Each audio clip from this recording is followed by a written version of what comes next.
site n'ike, site n'amara.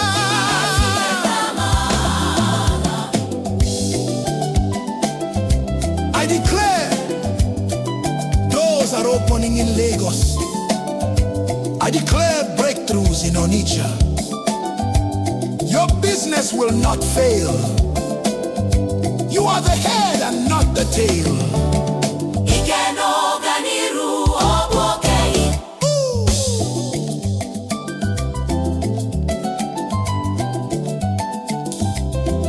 Listen to me, child of God. As you step out today, the favor of God goes before you.